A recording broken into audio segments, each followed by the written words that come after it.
And since we don't have public television here tonight, I can do this a little bit more informally. Thanks again for coming. I'm Tom Zinnan. This is Wednesday Night at the Lab. We do this every Wednesday night 50 times a year. Hope you'll come back. Please invite your family and friends. It's my pleasure to introduce Kevin Walters. This will be his third talk here at Wednesday Night at the Lab.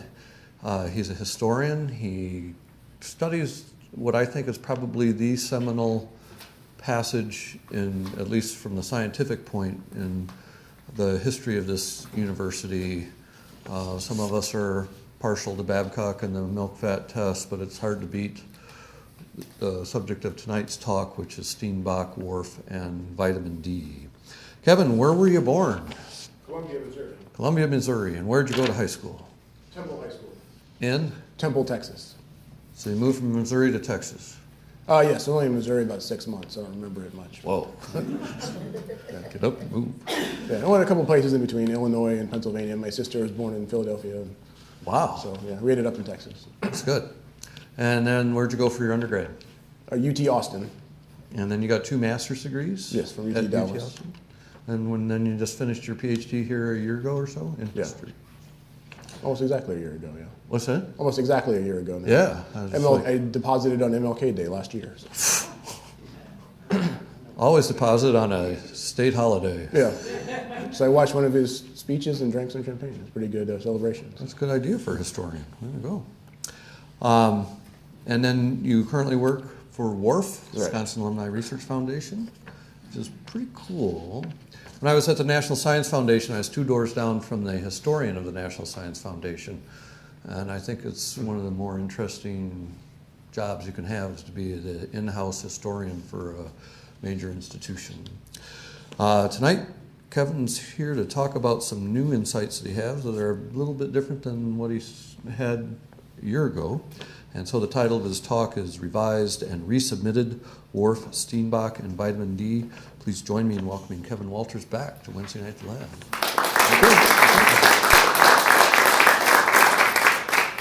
So thanks. As Tom said, and as the slide says, the 3 topics I'll be talking about are WARF, Steinbach, and vitamin D. But really what I want to talk about more so is how my research process has transformed the way I think about these things, transformed the way I think about the world. And that's why the title is Revised and Resubmitted, is how I've grown into the topic, and how there are some things that I presented in this very room that I don't know that I take them back, but I have a sort of different approach to them before. And to kind of explain what I mean by that, I'm going to go on a bit of a tangent here, but I hope you'll bear with me for a second. I got back from Peru about 48 hours ago on a trip there. And one of the stops we made was at this place called Marai, which is in the Sacred Valley of the Incas. And you can see the agricultural terraces built into the side of these pits here. The terraces themselves are not all that unusual. In fact, if you drive through the Andes, you will see Incan terraces everywhere, or remnants of them, or in various stages of disrepair or restoration. And of course, terracing is something that is still used to this day. You'll see them in the driftless area and hillsides, where it's a genius way of turning a sloping hill into a flat area where you can plant crops. And the Incas were renowned for their use of this. What makes Marai different is that there are 3 circular areas, which my tour guide said they think that they're meteor craters, impact craters. And they're concentric circles of terraces inside of them. And when they studied the dirt, they noticed that the dirt was brought from other places. So the topsoil was actually constructed. It was not just what was there in the soil. There are also steps that lead down and irrigation trenches along the side of the steps. And the temperature varies from the bottom to the top by as much as 15 degrees.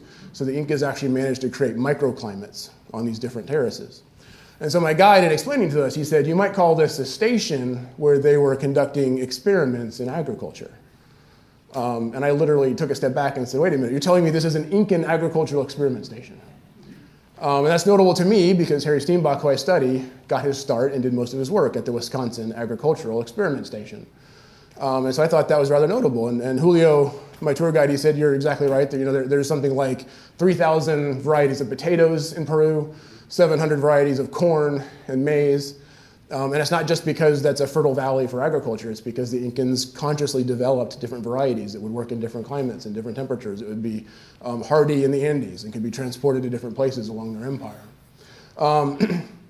So why am I telling you this, other than the connection? Well, one reason is, when you get back from vacation, it's not often you get a captive audience to show your slides, certainly in the age of social media. So this is like grandpa with the slide deck a little bit. But really, the real reason is that this reminded me, when I heard this story, as an historian, that there's always an older story. There's always a bigger story, always a longer story. And that you have to keep in mind when you're writing the history of something that your first page is not the first page. Not every history can start with Adam and Eve or the emergence of Homo sapiens as a species, but you have to keep that bigger picture in mind. And my advisors pushed me to say, what's the bigger thing here? You're not just telling a story about the campus where you live. Like, what are the implications? Why does this matter? What's the bigger thing? And so the reason I'm talking about this now is that I've given 5 lectures. This is the 5th lecture in this room. As Tom said, this is my 3rd Wednesday night at the lab. I've given 2 others under different auspices. And all of these lectures, except for the last one, I gave in the process of researching my dissertation. And part of the reason why I wanted to give them was it would help me wrestle with these bigger questions, help me figure them out, test out ideas, try things out. So I knew the facts, I knew the stories, I knew the events, but I was still trying to determine what's that longer story, what is the older story, where does my story fit? And so I'd like to give you one example. Steinbock's first experiment he participated in as a graduate student was called the single grain ration experiment, which Tom mentioned earlier, I believe, which, long story short, determined that corn was the best available grain to use for feeding cows. It had a better nutritional profile. Now, you could tell that story in one way that's just about Harry Steenbock and his first experiment, that's about Babcock conceiving that experiment, about a 34-year period. Or you could tell that story in a way that acknowledges that maybe the reason why corn has more nutrition is because Native American civilizations had been developing it over the course of millennia. Maybe they knew what they were doing. Maybe they knew what they were talking about. And so what I want to do here is to not necessarily take back what I said in those earlier lectures, but to add some of the flavor, add some of the stuff that I've learned. My last lecture gave the overall thesis of my dissertation, and this is kind of filling in the vitamin D part, filling in the science of that, and what I learned over the course of my studies. Before we dive right into that, I think it'll be helpful to get some groundwork, to lay some groundwork by defining 3 things. What is WARF? Who is Harry Steenbock? And what is vitamin D? So WARF, where I work in the communications department, I basically do external relations. I work with community and government relations stuff. This is part of my job here, doing community relations. You're my community. But what WARF does is we take disclosures from scientists on campus who may have commercial applications for their research. They disclose it to WARF. We then protect it with various forms of intellectual property, primarily patenting and licensing. We develop that intellectual property into commercial products. The profits we earn from that then goes into a portfolio of assets. That portfolio then funds annual grants back to the university to promote future research. We call this the cycle of innovation. And I think rather than a biological metaphor, a physics metaphor works here. You think in terms of centrifugal and centripetal force. As the cycle spins, some of it goes out into the world to create value in society through new therapeutics, through new computer technologies, through medical devices, and through startup companies and job creation and revenue creation. Some of it comes back to the university to fund the future research, and the cycle continues. A couple of things that I would clarify about WARF. We're a nonprofit, functionally integrated supporting organization. That means that we are not part of the university hierarchy. We're governed separately.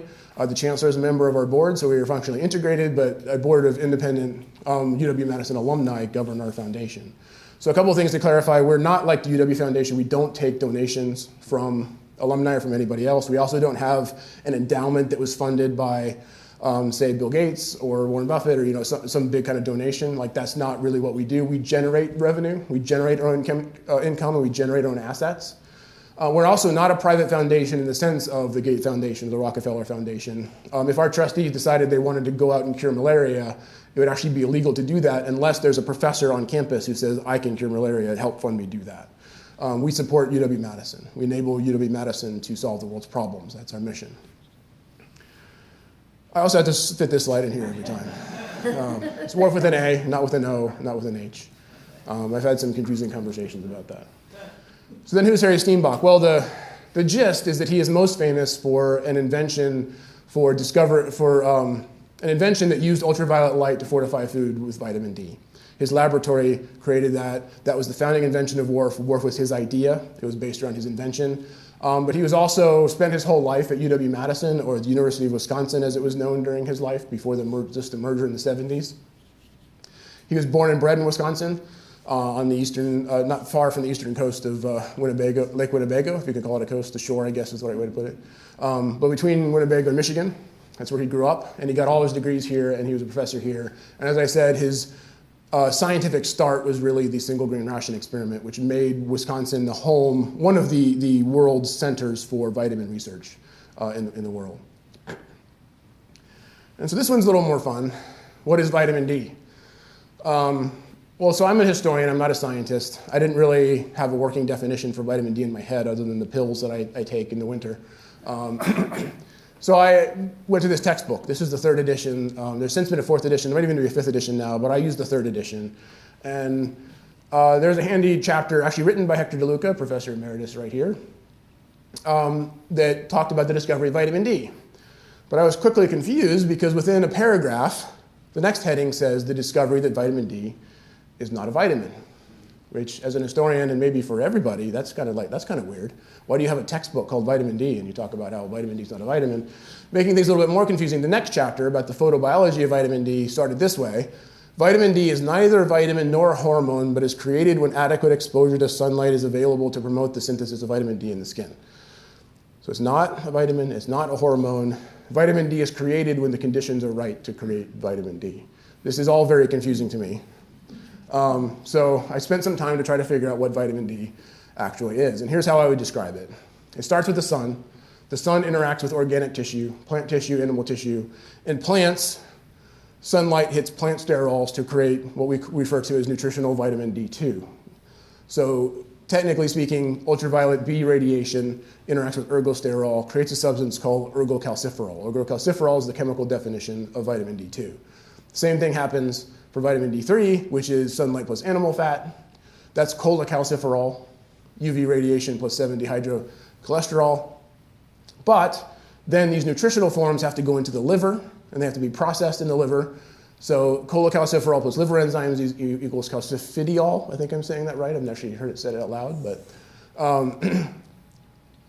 then after it's processed in the liver, it then has to go into the kidney and activate in the kidneys. So calcifidiol plus kidney enzymes equals calcitriol.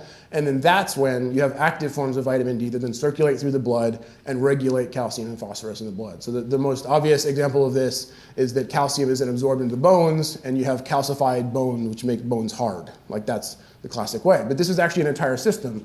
And to clarify some of the terminology and the problems that I had,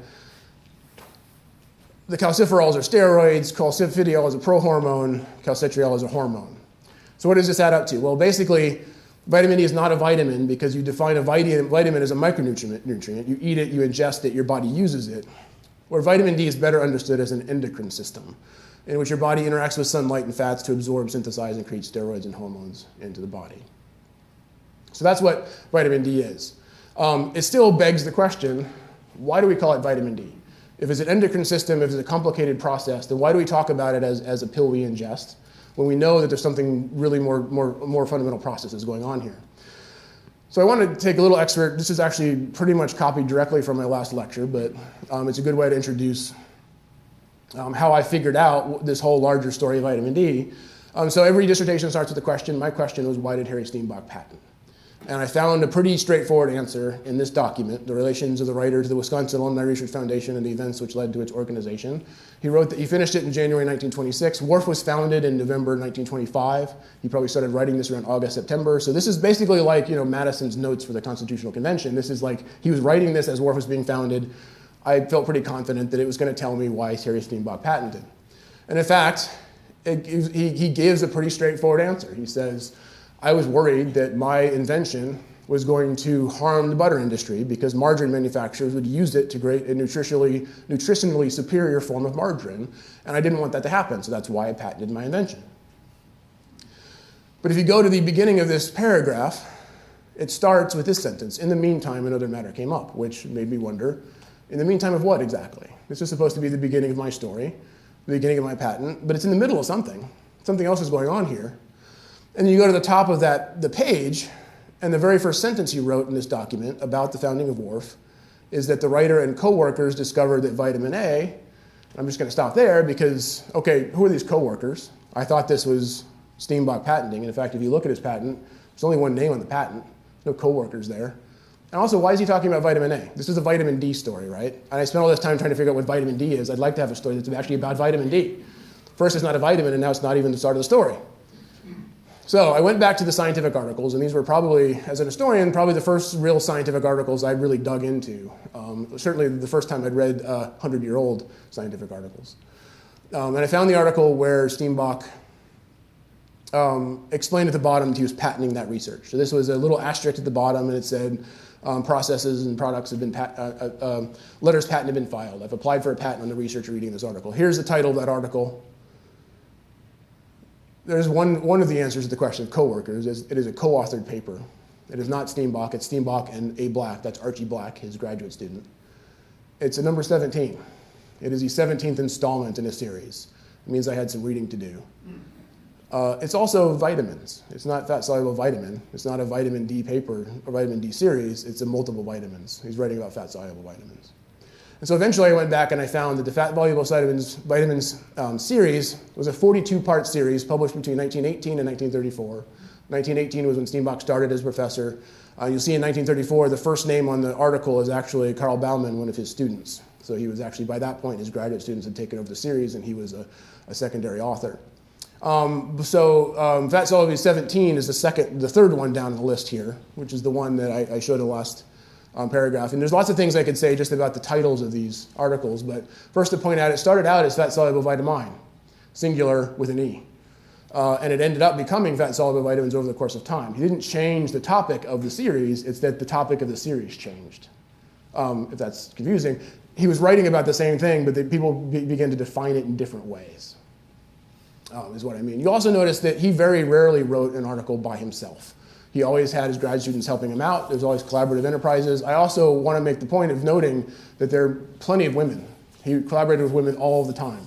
They were his graduate students, and they were not his secretaries, they were not his assistants, they were PhD students like his other students as well.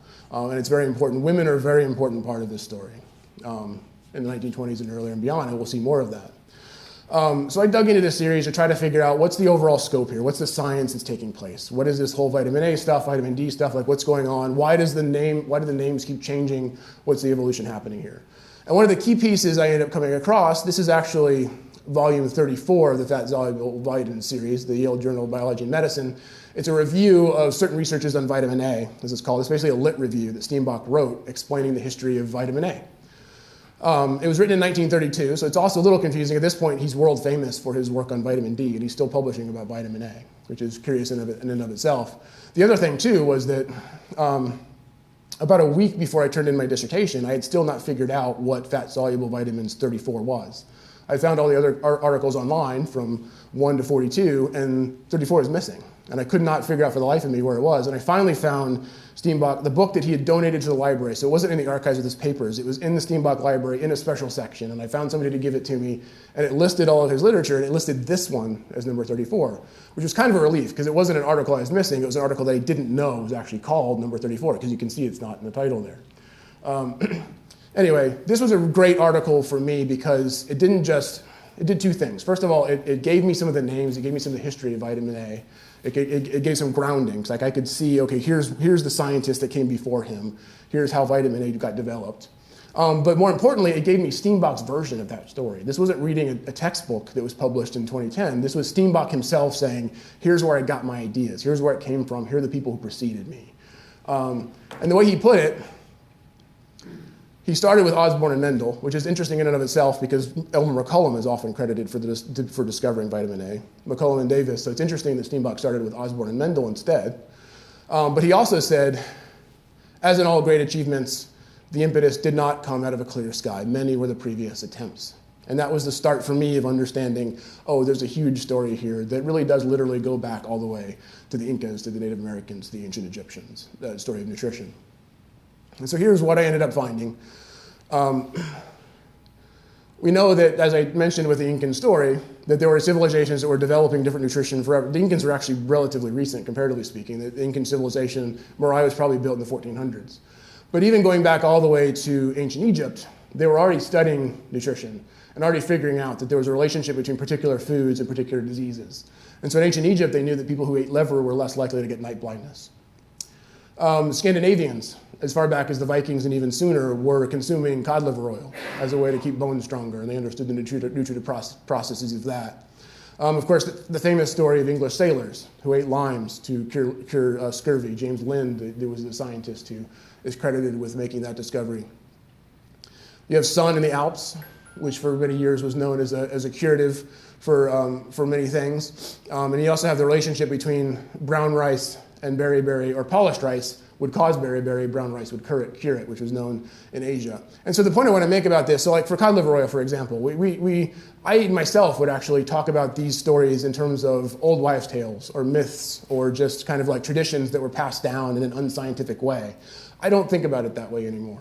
Cod liver oil, for example, the Vikings would have birch trees, which they would lay over a fire, and then they'd stretch cod livers on them and put them over a fire and let the oil drip down into a pot and collect the cod liver oil.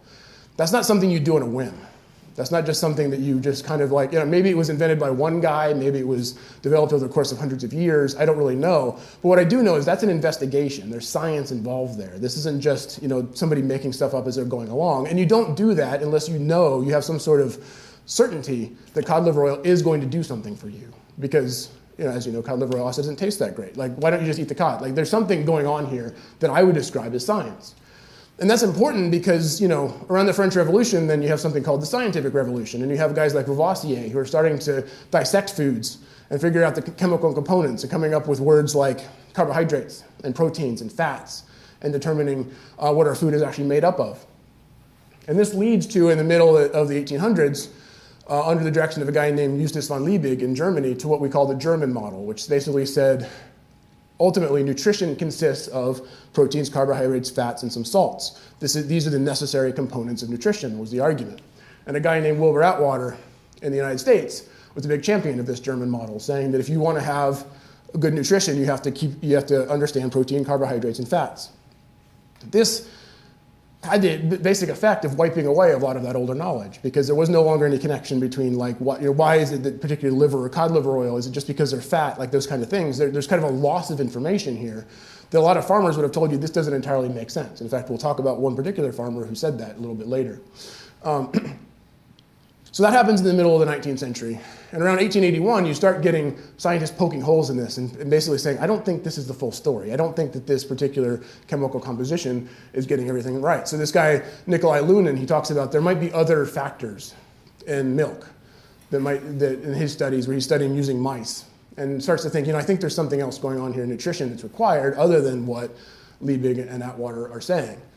His advisor was a guy named Gustav von Bunge, who took those experiments back to Switzerland with him and also used the term other factors. There's a translation from their languages, but other factors. Then you have scientists in the Dutch East Indies. This is Christian Eichmann. There's also a guy named Peckelherring. There's other Dutch scholars working in the Dutch East Indies who are working on this question of why is it that polished rice leads to berry, but rice husks seem to have some sort of substance in them that's water soluble that is more healthy. You have Frederick Gellin Hopkins in England who's working on similar things in fat-soluble forms, and he's actually the one who coins the term accessory factors. He says that there are a series of accessory factors that are necessary in addition to these macronutrients that are needed for nutrition. And Hopkins and Eichmann end up dividing a Nobel Prize, and I think it's 1916. It's many years after they've made these discoveries in the early 1900s and 1890s. But one for water-soluble vitamins and the other for fat-soluble vitamins. They're credited with that discovery. But at the time, they're called accessory factors. And it's not until the 1910s when Casimir Funk in Poland is working on something called thiamine, which is also related to vitamin B, related to those husks that Eichmann is working on. And he says, well, if this is an amine, then maybe all of these accessory factors are amines. So they're vital for life, they're vital for nutrition, they're amines. I'm going to coin the term vitamins. And that's where that term comes from. At the same time, however, you have Osborne and Mendel, and McCullum and Davis. They're actually isolating particular elements. They're the first ones to not just talk about accessory factors, but to prove and isolate an accessory factor in egg yolk, which becomes vitamin A. And the reason it becomes vitamin A is because McCullum in particular doesn't like this term vitamine, because frankly, these accessory factors are not amines. Funk was wrong, so we shouldn't use that term. And instead, working with this woman, Cornelia Kennedy, who is his master's student, in her master's thesis, she uses a nomenclature in which she uses letters to determine what these factors are. For reasons that can only be ascribed to misogyny and self-aggrandizement, McCollum later credits his own later paper, which is a single-authored paper for this terminology, saying he takes credit for it, but it was actually Kennedy's master's thesis, which referred to fat-soluble A, water-soluble B. That's where that comes from. So they thought there were only two at the time, so there's just A and B, and that's all they needed, water-soluble A and fat-soluble B. But then a few years later, McCollum, working with this woman, Nina Simmons, determines that what they thought was vitamin A is actually two components. They developed a process that destroyed vitamin A and showed that the rats that they were using still didn't get rickets when vitamin A was destroyed, so there must be something else that they called the anti-rickettic factor, which we now know is vitamin D. So that's a complicated story. That's lots of pictures of lots of people. I have a little bit of misgivings about presenting it this way by putting black and white pictures on a map. But the point of this is to show you that this isn't Newton under an apple tree. This isn't Archimedes in a bathtub. This isn't a eureka moment. This is an argument. And an argument taking place over continents, over decades, in which people are fighting about, we know something's happening here, but how do we talk about it? They're not creating substances, they're creating knowledge. They're creating new nomenclatures. They're creating new terminologies. And they're arguing about how do we create a terminology that can help us understand better what is happening so that we don't make the mistake of the German model and miss out this whole other category of nutrition. How do we get better at all of these kinds of things? You can also see why vitamin D is named a vitamin in this, because it's discovered by destroying vitamin A and realizing there's something else there. And it's only until later that they begin to understand how vitamin D works, and that it's not just a substance that you eat, it's something that's created through radiation, right? And this is a larger problem. I also don't want to leave you the impression that these are everybody who's involved. And Steinbach himself said this. You'll notice that there are lots of names up here that I didn't include on the slide. Sosin, Rollman, Henriksen, Hansen, all these kind of people up here, right? And as Steinbach said, undoubtedly there were many other attempts by investigators who, discouraged by not securing adequate nutrition, did not publish their results. Now I want to clarify here, he's not saying that the scholars were hungry and were too hungry to actually complete their experiments. Like, it's not their adequate nutrition he's talking about. What he's saying is that they were operating under the German model. They had rats and mice in their labs who were not getting adequate nutrition. They couldn't figure out why, and they thought, well, the model can't be wrong, I must have screwed up, and so they didn't publish their results. This is how, the tyranny of knowledge, how sometimes a theory that's wrong can capture us and can lead us to the wrong conclusion. There were lots of people who probably just gave up, thought that they were just bad scientists, when in fact the theory was wrong, and it took a couple of decades to conquer that theory. So, where does Wisconsin fit into this? Animation gives me time to get a sip of water there. Well, this is the farm where Harry Steenbock was born, as best as I can determine. It's in the township of Charlestown on the very eastern edge of Calumet County. He was born in Wisconsin. And of course, most of the people I showed you on that slide before were theoretical chemists, analytical chemists, physical chemists, or they're physicians and doctors. Steinbach was an agricultural chemist. He was born and bred in Wisconsin, grew up on a farm, came to college, at a college of agriculture working on agricultural chemistry. That was the tradition he came from. And the two most important people for the Wisconsin Agricultural Experiment Station that hired Harry Steenbock were these two guys sitting right here. On the left, that's William Henry. The mall outside is named after him. He was the first dean of the College of Agriculture. I'm then saying left, yeah, okay. On your left, my right. Sitting next to him is Stephen Babcock. So Henry was the dean, he was the administrator. He also wrote a book called Feeds and Feeding, which was the seminal work for telling farmers how to feed their cattle through scientific means. And Babcock, of course, was famous for the butterfat test, which revolutionized the dairy industry and is one or two things that really made Wisconsin the dairy state. And of course, you all know Babcock for Babcock ice cream and various other things. But the other thing to know about Babcock is that he was trained in Germany. I don't think he actually knew Liebig directly or trained with him, although I might be wrong, but he knew the German model. He had studied it. He actually did know Wilbur Atwater. And he didn't buy the theory. When I mentioned earlier that we were going to talk about a farmer who didn't buy the theory, I'm talking about Babcock. He's a scientist, but he's a scientist on a farm. And as the story goes, he actually told Atwater, I could manipulate a lump of coal to have the precise nutrients that you think are necessary for nutrition, and I'm not going to feed that to a cow. And so intuitively, he just thought, okay, these theories aren't working. There's something wrong here. And so he tried to test them on a couple of cows. One of them died. This did not go over well with the herdsman. That's George Humphrey there in the middle. It was actually his predecessor who didn't like. Humphrey was cool with it. It was his predecessor who basically said, if you're going to kill my cows, I can't let you do my experiments.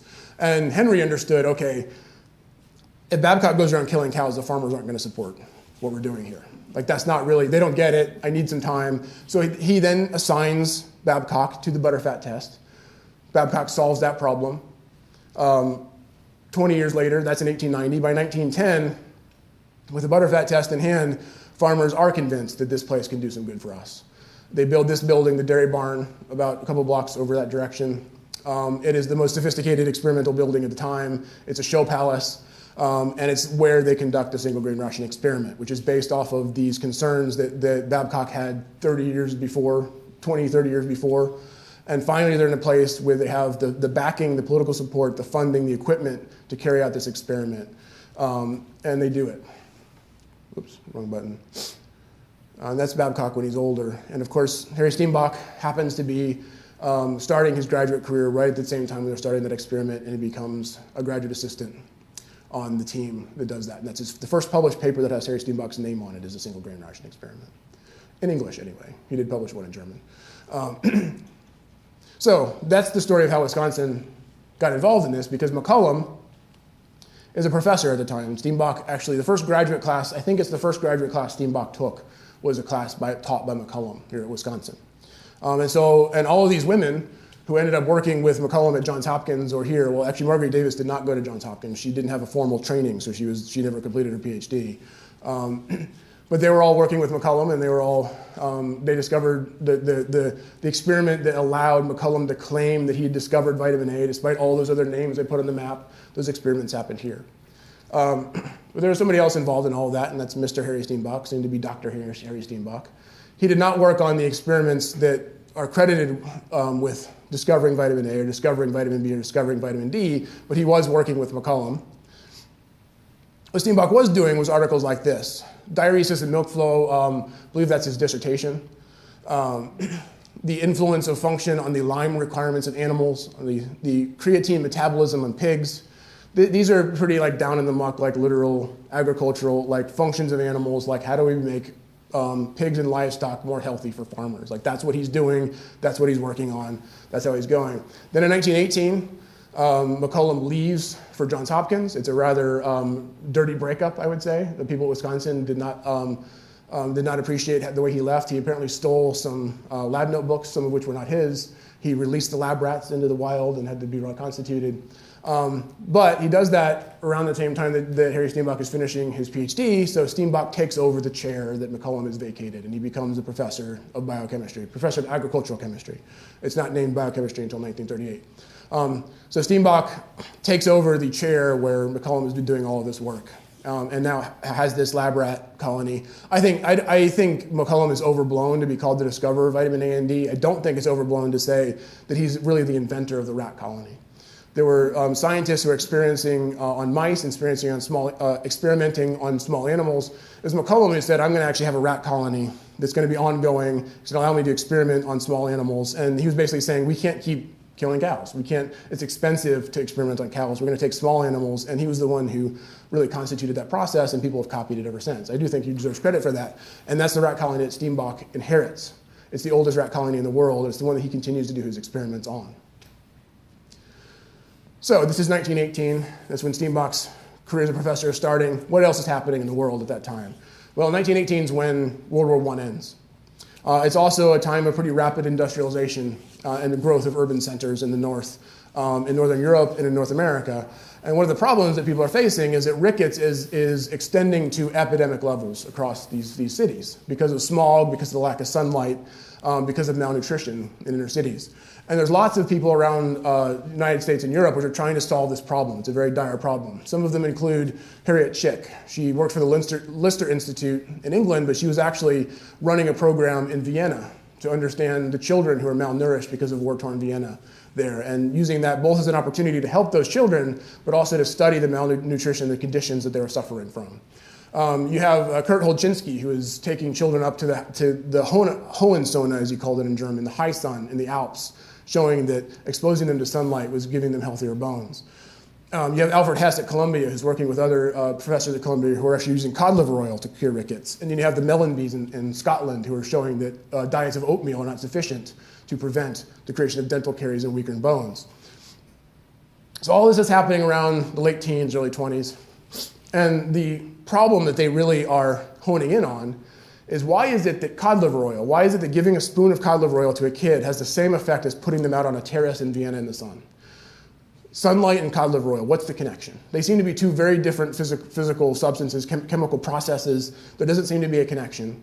And so this is a problem to be studied. It's also an opportunity because if you can find that theoretical connection, you could probably find a way to better help solve the problem of rickets, right? So this is the central problem of that. And for Steinbach, the really important connection is what Harriet Chick does in Europe. So as I mentioned, she's in Vienna, but she is English. And so she and her team go back to the Lister Institute in England, and she assigns members of her teams to start tackling different aspects of this problem. The central problem that they're working on is a clinical solution for how do you prevent rickets. This is about child welfare. This is a medical problem for them. But she does have biochemists on her team. Two of them are Harry Goldblatt and Catherine Marjorie Soames. Another two are E. Margaret Hume and Hannah Smith. And they're working on different aspects of this. And so because they have a clinical definition of rickets, a couple of things are happening here that are important to keep in mind. First of all, this is at the time when McCollum and Simmons are still proving that vitamin D is a separate substance, or what they call the anti-rickettic factor. This is not well established. There's still some confusion about whether A and D are separate things. They're not even quite called that yet. This is all very kind of nebulous and messy, and so they're all working around this. And because this is a clinical problem for them, because they're studying this in children, they're defining rickets in a very different way than Steinbach and McCollum and Simmons and his collaborators and Osborne and Mendel. They're working in rats. And so the clinicians are not convinced that the bowed legs that you see in rickets for children is the same thing as what you see in rats. And rats just don't grow. If rats have rickets, their bones just don't grow. And so they stay the same size. And so they're not convinced that a small rat who's not growing is the same thing as a child with bowed legs, because they seem to be two different phenomena for them. They're also not entirely convinced that the anti-rickettic factor is something separate. But they are engaging in this dialogue. So they are trying to repeat some of the experiments that McCollum is doing. They are testing things like putting rats under irradiated light to show that they do grow. They're wrestling with this kind of problem. And they're also really trying to figure out, okay, why is it that livers and sunlight have the same effect? So there are two really key papers that Steinbach ends up reading that come out of this project. One of them is that Goldblatt and Soames say, okay, we think that maybe the liver is being given some sort of electric charge by sunlight. So when we irradiate the rat is healthy, then we're going to kill the rat, we're going to cut its liver out, and we're going to feed its liver to another rat, and we're going to see what happens. And what they discover is that feeding the liver of an irradiated rat to an unirradiated rat, it grows. And so that's what they report in this article. So clearly eating livers of an irradiated rat helps. The more confusing one is Hume and Smith, which they have, so what they're doing is they have two jars, and they take one of the rats out of one of the jars, leave it behind, they pick up the jar, they take it down the hall, they irradiate the jar with a rat inside it, they bring the jar back, put it on the shelf, put the other rat back in the jar. Over time, they discover that both of the rats in this jar are growing. So that means one of the rats has been irradiated, one of the rats has not been irradiated, they have the same health result. So something is happening here, they don't know what. And their hypothesis, as you can see from one of the effect of air which has been exposed to radiation, their hypothesis is that the air is charged with the anti-rickettic factor. That something is happening in the air, and it's actually from the air to the rat. The vitamin D is basically jumping from one rat to the next through the air. That's what they say. That's what they think is happening. So Steinbach reads these two articles. And before I get to that, I want to talk about a couple of differences between what he's doing compared to what the Lister Institute is doing, and some things that he had that were different. So I've already established he's working at an experiment station that has decades. He's the oldest rat colony in the world, an experiment station that's been doing animal experimentation for 20 or 30 years. By the time he's a professor, he's now built his own reputation by the early 1920s as being a very careful, practical scientist with a strong command of equipment. He's also very much an expert, like he's publishing articles about the right rations to use for rats. So he's like an expert on how to feed rats and make them good experimental animals. Like that's the kind of scientist that he is. And more importantly, as I mentioned, Harriet Chick is running this experiment, and this biochemistry part is one ancillary aspect of their larger clinical project. For Steinbach, this is the central story. This is an agricultural story. It's a question about how do you make animals healthy. So he is the lead investigator, and he has a team of graduate students at his disposal who he can all use to try to solve this problem in a particularly different way.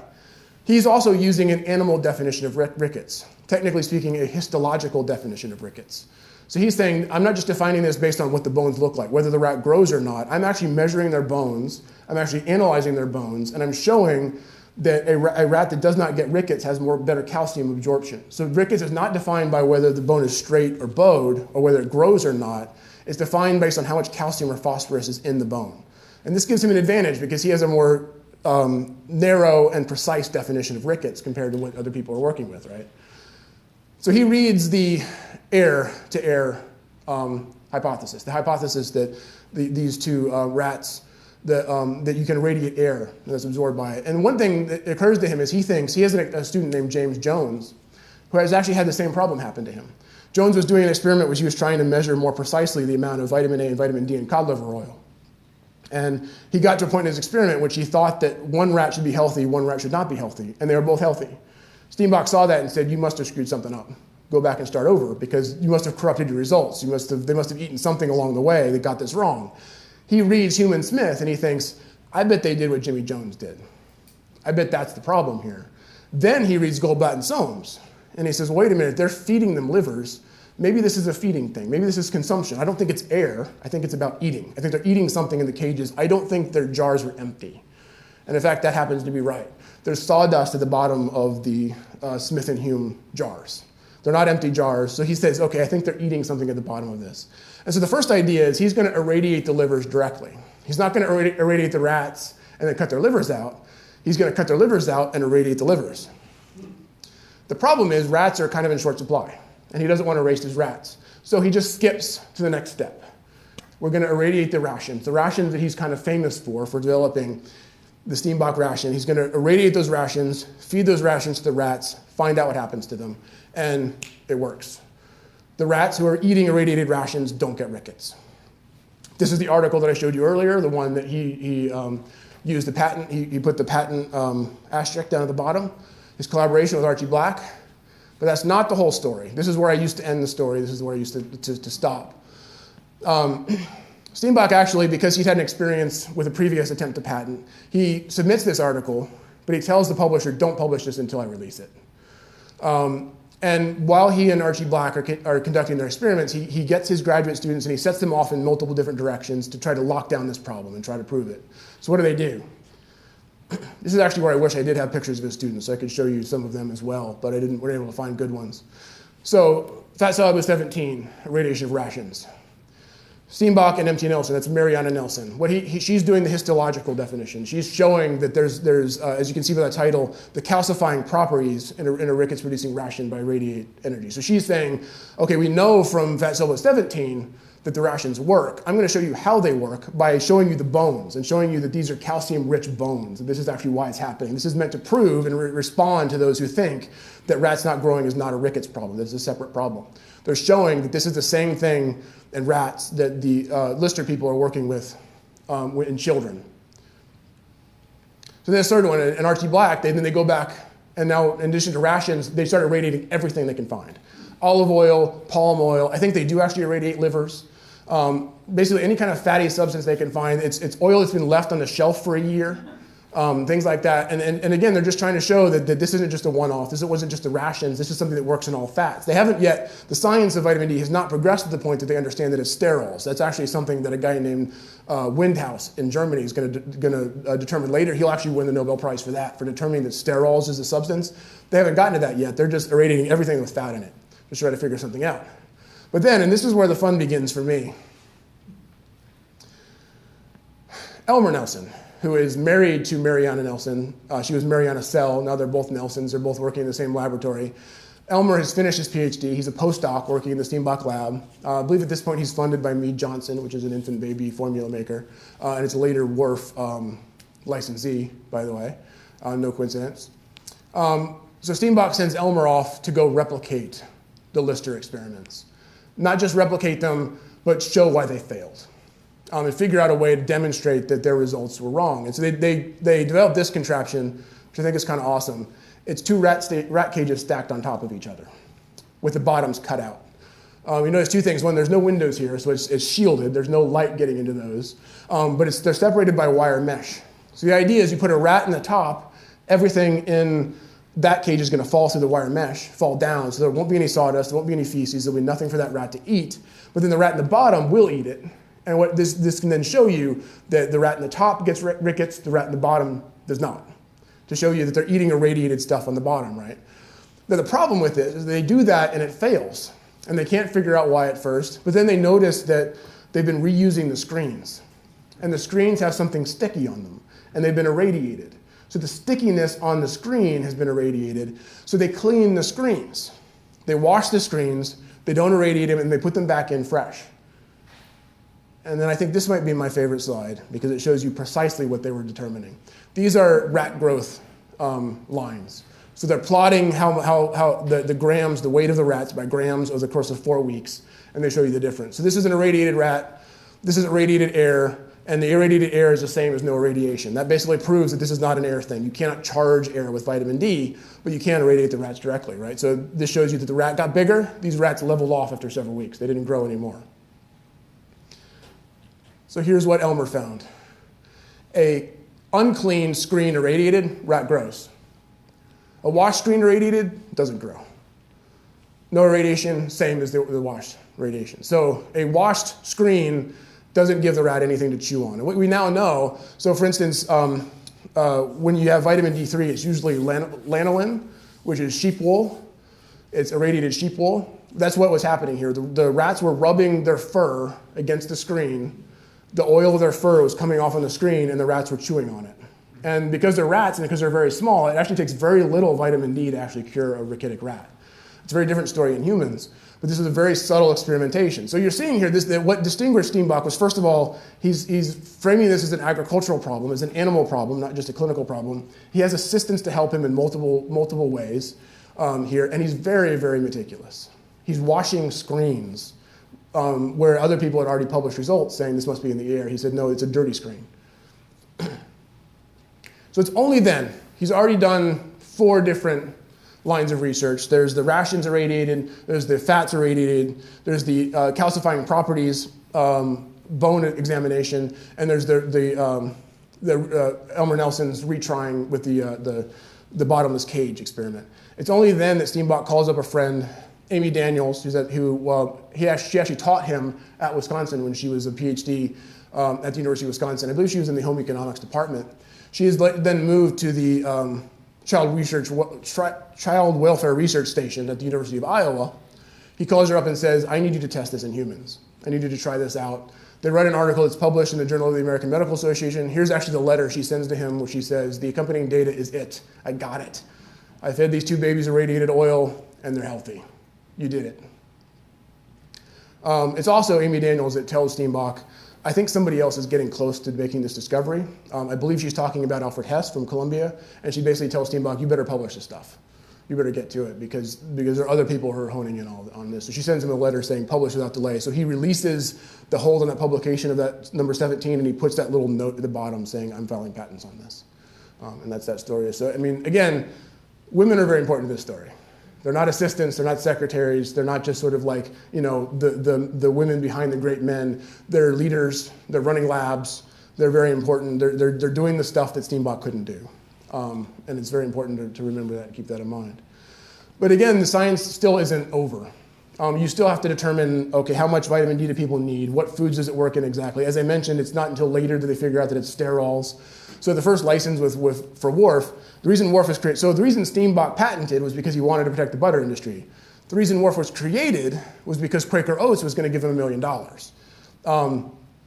But it turned out, and this is in response to the melon bees who are saying, you know, oatmeal-based diets lead to weak bones. Quaker Oats says we can't have that, so we want to buy the Steinbach process. WARF licensed it to oatmeal. It's only later that they determined that oatmeal is not very good for this process at all. It doesn't really have many sterols in it. It doesn't really develop good vitamin D.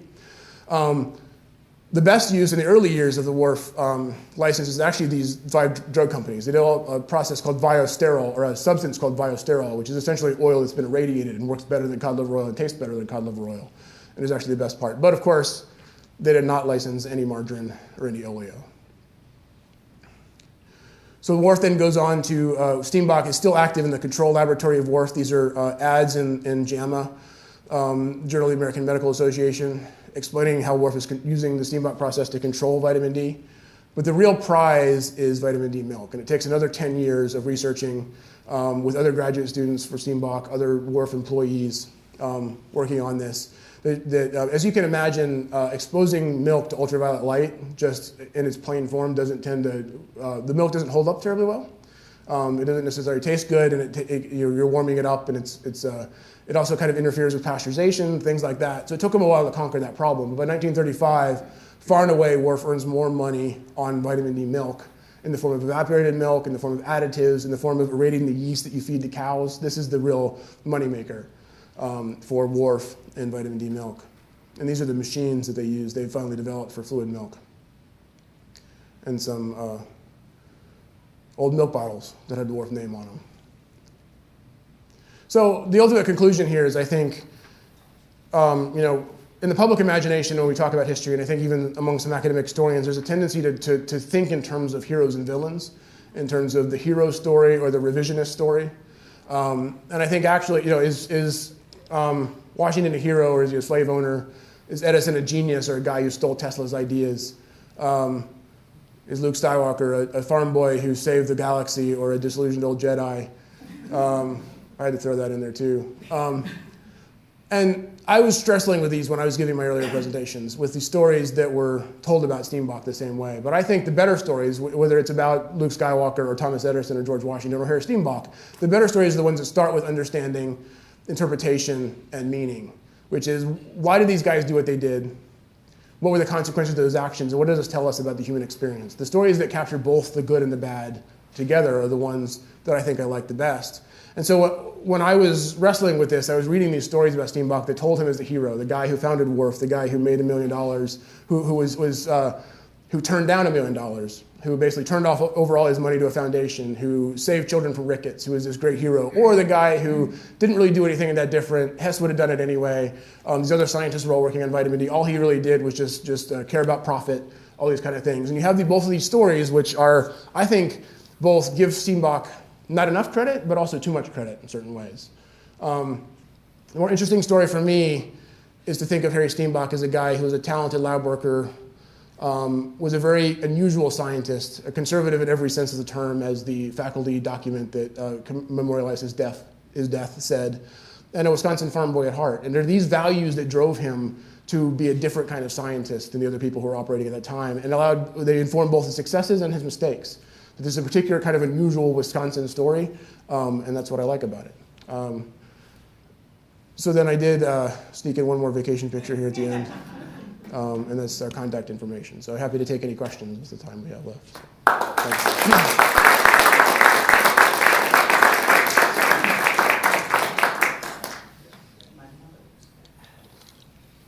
Did I go a little long? We don't have a whole lot of time. No, that's perfect. Good, okay.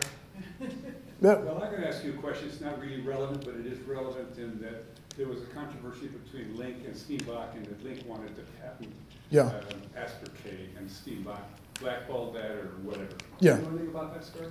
A little bit. Some of what I'm learning is now from Doug Moe, actually. I'm talking about his research that I know he's doing on Carl Paul Link. It's a fascinating story to me because I don't really think Steinbach. I think what Link's accusations were probably didn't hold a lot of water. I don't think that Steinbach had as much power there as that. But so the subtext of that story also is that there was an argument between Carl Paul Link and Mark Stallman about credit, kind of here. And one of the things that comes up about Steinbach in that story, which KP says, is, well, Steinbach didn't give any credit to Archie Black. And there's an oral history interview with KP Link in which he says, he starts talking about Slim Nelson, Elmer Nelson, and Archie Black, and saying, I remember, he makes a point of saying, I remember them contributing to this. I remember the day when I sat down and talked to Slim Nelson and he figured out that irradiated rations would work. And the subtext of that is how both of those guys worked with their colleagues and with their graduate students, and how that's always kind of a fraught issue and kind of a difficult kind of thing. And I don't know as much about the Lincoln Stallman kind of thing and where that, it's really hard to determine kind of the origin of that falling out.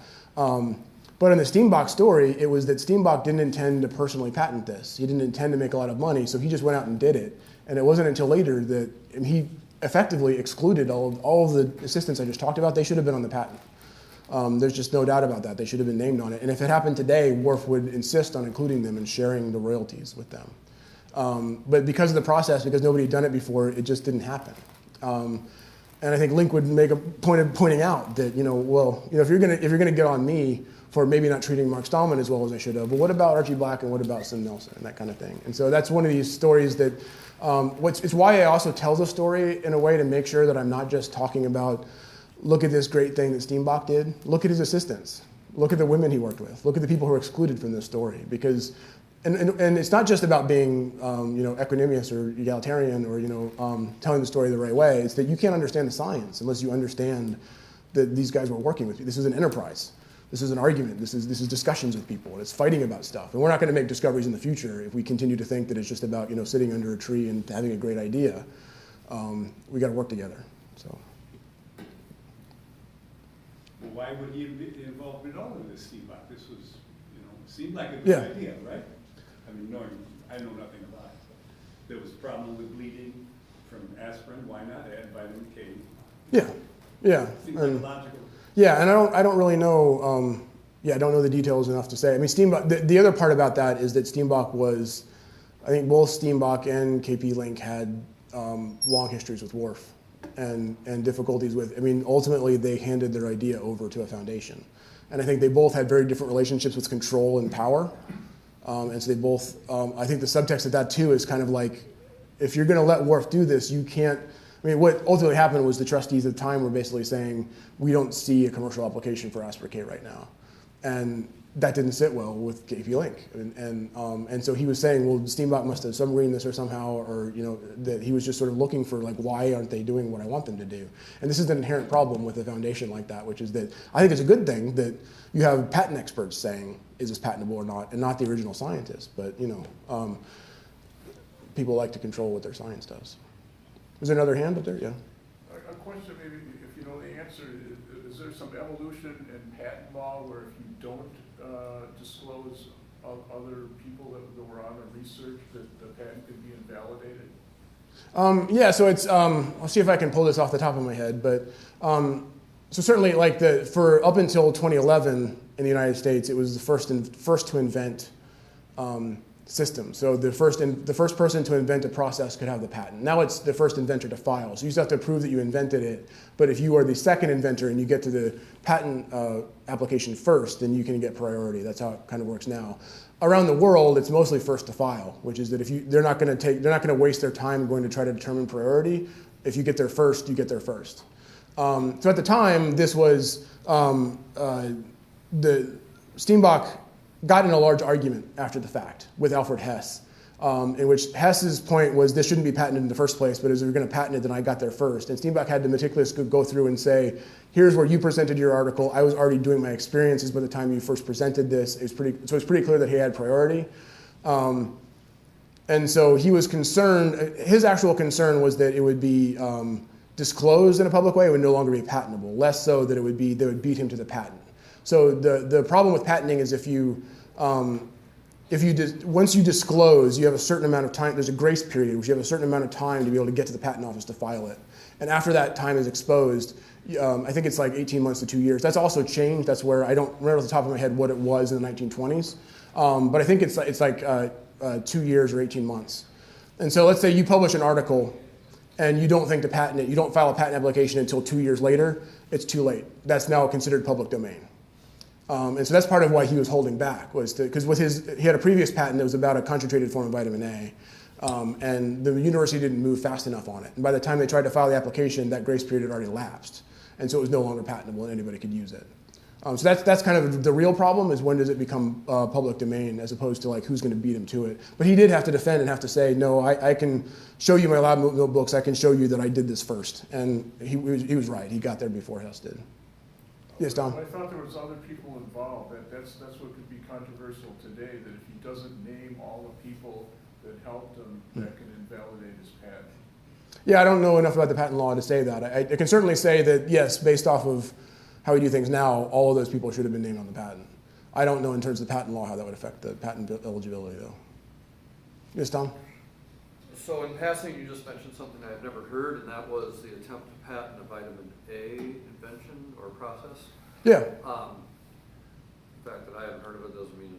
I thought I talked about that in the last lecture, but yeah. Whoa. Because I'm carrying in my head that the vitamin D thing was the first ever tried big deal, and so there was this vitamin A prior.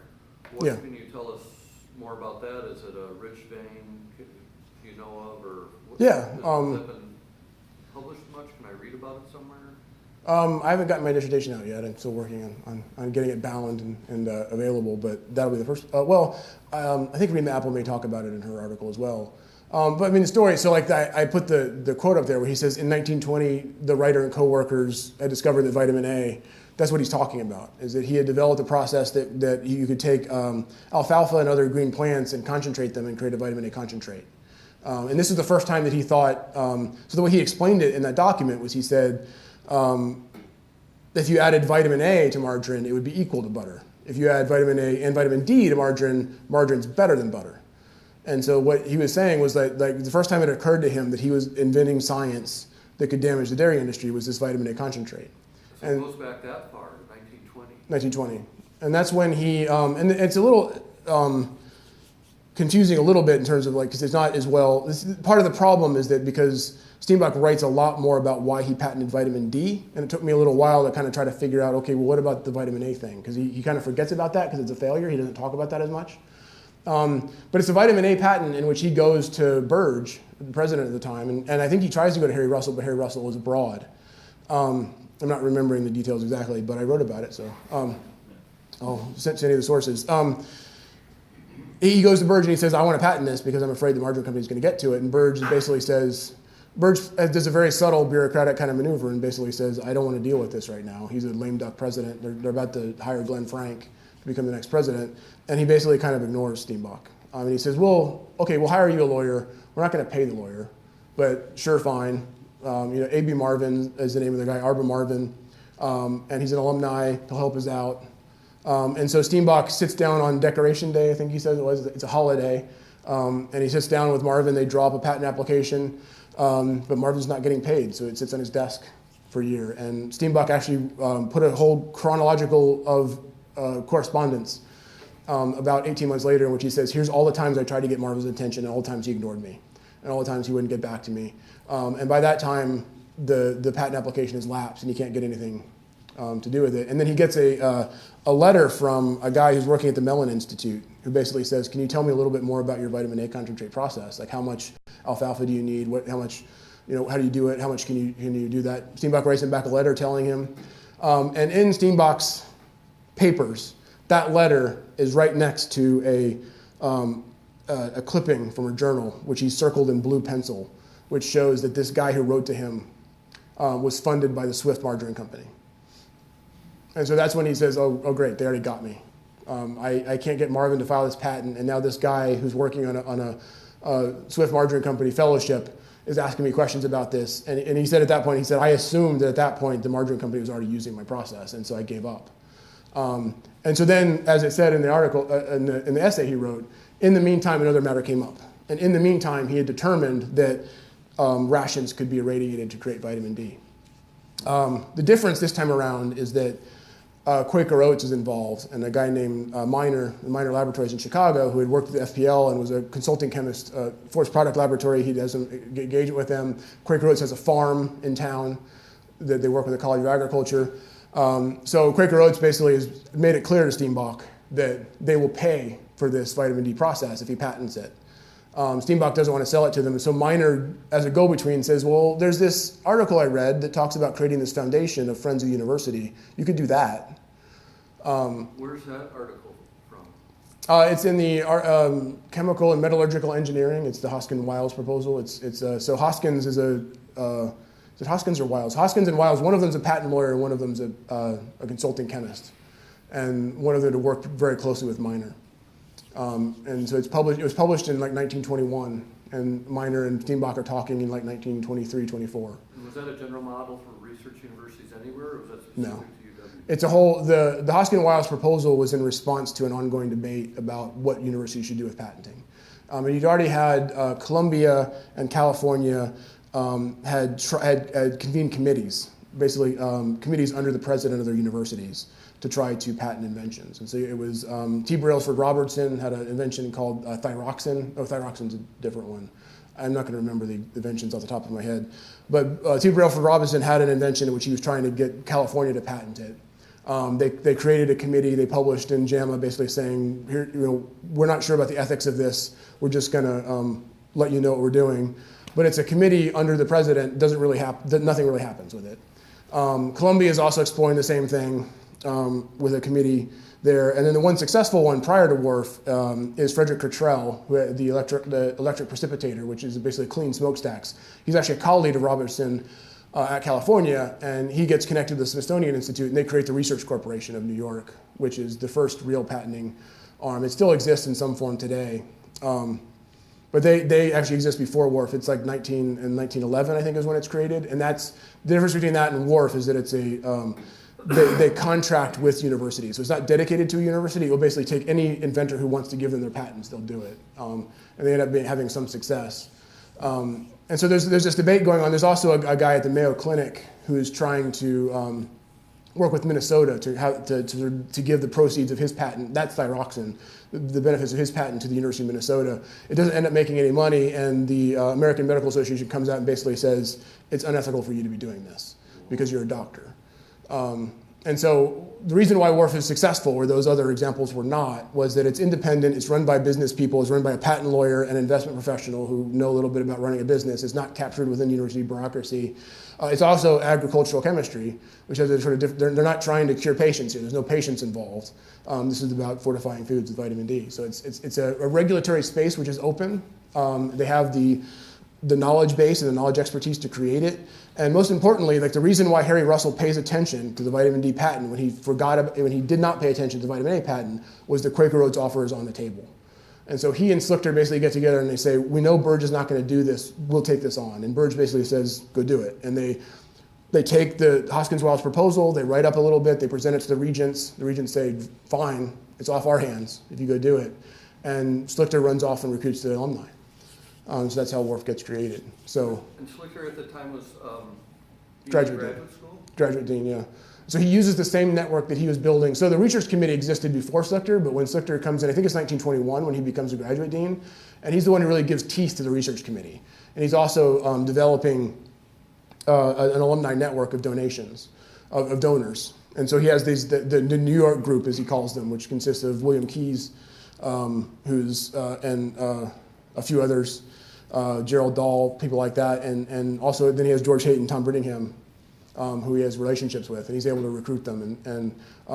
So this is why I would make a distinction, is that the reason Steinbach patented was because he wanted to protect the butter industry. The reason WARF was created was because there's money on the table from Quaker Oats, and because the distinguished alumni recognized an opportunity to make a new institution work. And so it's really the money that's the motivation behind WARF and the motivation behind the alumni and behind Russell and Slichter. It's the ethical protection of the dairy industry that's motivating Steinbach. And so what then the alumni are able to do, so there are lots of other faculty members who basically say, we're not sure about this WARF thing because it seems like it's a capitalist enterprise. It seems like the alumni are kind of going to do their own thing. And kind of what we were talking about with Link and Steinbach, they're a little concerned that like these alumni are going to make decisions about science, and we're not sure we're comfortable with that. And what Slichter and Steinbach all tell them is like, but the dairy industry, like we're protecting the dairy industry. And they're like, okay, well maybe Steinbach should patent his thing. Like we don't want the farmers getting mad at us. So we're okay with that. And ultimately WARF succeeds, so, and being created. So that's, yeah, that's the story. And can you say more about Russell? Because you mentioned him once, you mentioned in 1920 he was in Europe post-World War I. Yeah. But he was the first general director? He became the first director of WARF in 1931. I always... that late? Yeah. Yeah. So he was the dean of the College of Agriculture in the 20s. Around the same time, it's also before he becomes the director of WARF, I believe, that he secures funding for Aldo Leopold's chair, because he's friends with Aldo Leopold. But he's the dean of the College of Agriculture, and so his role in the founding of WARF is getting it through the regents and creating it, but he doesn't have any formal involvement. He retires as dean in 1929. There's a whole controversy. No, he retired. Well, I think it's 1930. Anyway, he's basically forced to retire as dean because he has a lot of. He's been investing in the cutover region. And he has lots of different. He's being perceived as being more of a businessman, and he has financial commitments outside of his responsibility as dean. He would do things like he'd do taxes and investments for his friends for a fee, things like that. Like he's primarily temperamentally he was more of a business guy and a banker. And he never succeeded. He's the immediate successor of Henry. And so Henry's responsible for creating the College of Agriculture politically and making it a giant and getting its political support from the farmers. And they talked about how, Henry was a scientist like any other guys, but he'd go on and put on his mud and manure covered boots and go out and talk to the farmers, and it was just one of the guys. And he was a great politician at that. He could play both sides that way. Russell was the son of a country doctor who had been trained in Europe and loved to travel all 7 continents, loved investing, all this banking kind of stuff. Farmers never connected with him. But he was extraordinarily important in stratifying and expanding the creation of College of Agriculture. So all the departments that were created in terms of dividing into bacteriology became a department under him. Agricultural journalism was created, what we now call life science communications. The College of Agriculture becomes a modern research enterprise under Russell. And it actually that's really the time period when this campus becomes letters and sciences and Cal. So there's like these 2 behemoth giant colleges. And it's kind of like having Michigan and Michigan State on the same campus. And Burge was the dean of College of Letters and Sciences at the same time that Russell was. And so they're always kind of competing and fighting, where Burge is basically saying, no, chemistry should be in my field. And Russell's like, well, I want biochemistry over here. And so the College of Agriculture almost becomes a parallel university because Russell is growing it so much and they have so much funding. And then Russell's forced out for political reasons because he's perceived as sort of having his hand in too many pots and having conflicts of interest, and the trustees hire him as a director. And then he and Steinbach have a whole falling out. It's a whole other story there too. We'll get to other questions if there are some too. So, yes? This isn't a history of WARF or of the university, for that matter, kind of question. Sure. You talked about vitamins A and vitamin D, oil-soluble, fat-soluble yes. vitamins. And you mentioned the B vitamin in there. Where in the timeline does I believe the Germans were the first to isolate the factor that was later named vitamin C, the antiscorbutic factor. Yes. Where in the timeline did that fit? I think it's a little later. I don't know that for sure. I kind of came across it. I think antiscorbutic factors start popping up. I think it's a little bit more like late 20s, early 30s on the top of my head, but I'm not entirely sure. Certainly, it goes from being, when Steinbach's writing in 1925, he's still returning to the antirachitic factor. And so it's pretty clear by the time it becomes vitamin D that there's already a vitamin C. So I would guess that's kind of the timeline, is that it's somewhere between antirachitic factor becoming vitamin D. But it is kind of, the water, it's fascinating how the water-soluble vitamins become a whole separate topic. And it was just and I didn't really get into it. It's kind of alien to me a little bit still. And B's just sort of multiple. Yeah, and B's, that's another fascinating story. Like vitamin D is not a vitamin. Vitamin B is like 10 billion vitamins, right? So it's, 12, but whatever, yeah. So that's a whole other story. Like, it's fascinating to me that you kind of set in stone that you have to call it this, and then the scientists are kind of obligated to stick with that. So we have now a vitamin B complex. There's no vitamin C complex. Vitamin C is just scorbutic acid, right? So is that the right name, scorbutic acid? Ascorbic acid, yeah, okay. So I guess the long answer is, or the short answer is I don't really know, but yeah. Yeah. I wonder what kind of insight that your talk today has in science communication of the 1920s of WARF to how you as outreach at WARF for today to communicate the greater good that WARF can do for the state of Wisconsin. Well, I'm still starting to figure that out. I seem to have them convinced that there's some connection because they still employ me. Yeah, it's a big question. It's important for me to be able to tell things to sort of kind of explain that, to not get too caught up in the trends of today, and to keep in mind that we have a long-term view for WARF. I was able to give a shorter version of this presentation to kind of talk about the global significance of WARF. That one of the other things about Harry Russell was that when WARF was being founded, he was on a tour of the agricultural research stations in Japan, China, the Philippines, all across Asia, basically the whole Pacific Rim, learning about them. And there's these kind of global connections to WARF. So yeah, I'm not at the point, obviously, when I can give you a concise answer, but it's something I think about a lot in terms of how to relate history to the present. And that's also why I put the Peru thing in there, was, standing there in front of Incan ruins and thinking about how does the feelings I have about this history, how does it connect to the work I'm doing back home? Like, you can go on vacation and feel like your life is you're a whole different person. You come back and it's like, how does my experience over there translate? And that's kind of similar to what I always think about, which is how do I make sure that the person I am when I'm writing this history is the person that WARF is getting, in terms of getting the full expertise or what I'm able to provide for them and not just part of it. Yeah, that's a bit of a rambling answer, but I'll think about it more. Anything else? I feel the momentum winding down here. So. Any others? Can I ask you to speculate? How should the university share the stories of these folks with undergrads and grad students who are coming through here as part of the training that you get here? Yeah, but I'd like to de-emphasize the individual heroism of them, I think, a little bit. It's a unique challenge because it's easier to get people's attention by saying, did you know vitamin A was invented here? Like, that's an easy hook for regardless of your age, but if you're 18 or 19 and say, you can study in the same place where they discovered the vitamins. That's great. I don't think it's not, I don't even want to say that that's inaccurate. I just want to say I want to talk about it in a different way, and I want to find a way to capture undergrad's attention that you can do real good here. Like you can learn things that will make a difference, and that I also think a lot about if we have hallways lined with pictures of white men, a lot of students on this campus are going to feel very alienated by that. And so we used to have that at WARF, where our whole boardroom was lined by portraits of our trustees, which as a historian I thought was cool, because they're all cool old portraits. But it's also weird that we were commemorating the presidents of our little foundation in the Midwest the same way that you commemorate bourbon monarchs.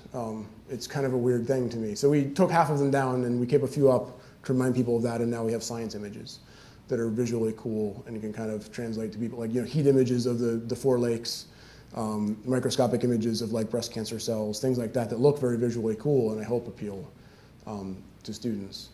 But yeah, I would like to find a way to be able to say what I just said here in a way that a 19-year-old will think, that's awesome, I want to do that too.